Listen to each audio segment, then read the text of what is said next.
mentioned earlier that Peter Thiel and Sean Parker both influenced your ideas about strategy.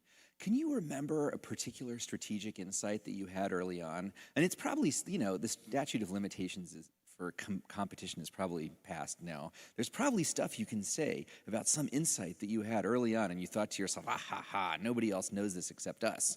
But we have this great trick. Do you remember any of them?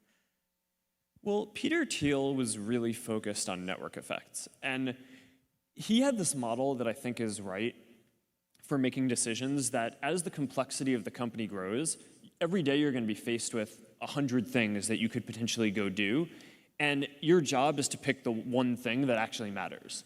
Because out of those 100 things, it's really only actually going to be one or two things that actually matter. And that was pretty informative to me at the time, because I had intuitively, I had a lot of some self-direction intuitively, but as soon as I started getting all these people around me who all had reasonable perspectives on things, it was very hard for me to balance that. And Peter was always very useful for that. We were focused. He was good at saying, "Here's the one thing that matters." Focus on the one thing that matters. Well, partially that, and partially just the meta lesson of figure out the one thing that matters and do that. But do you remember what the one thing that mattered? Like if someone had asked connecting everyone as quickly as possible. Because network effects were a massively important part of this. One of the stories. So when you say connecting everyone as quickly as possible, you don't mean specifically getting more signups. You mean getting people to friend one another faster. Yeah. Well, how did you do that? Well, we built a lot of tools to enable people to do what they already wanted to. Right? You can't push uphill on this stuff, right? We were solving a problem that people had, and we just needed to remove as much friction as possible. But there was a pretty early, funny sequence where there was actually this company in 2005 that got started that was called College Facebook. It was like an exact clone of us, and it even had the same name, right?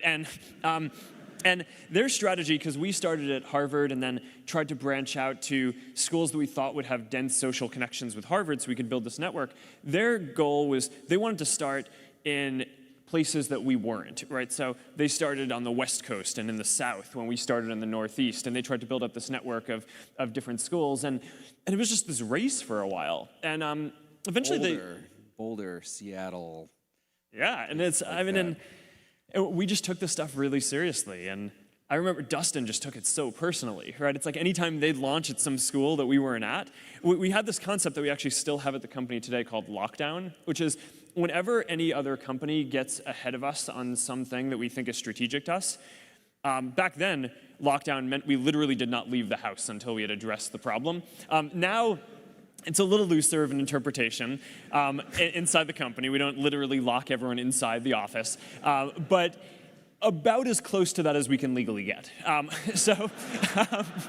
And now the funny thing is inside Facebook, because we have a lot of different initiatives, teams kind of do this themselves, right? And just decide it's all right, there's some competitor that has something that we feel like we really need. We're going into lockdown to get this thing because we're not gonna let College Facebook get ahead of us.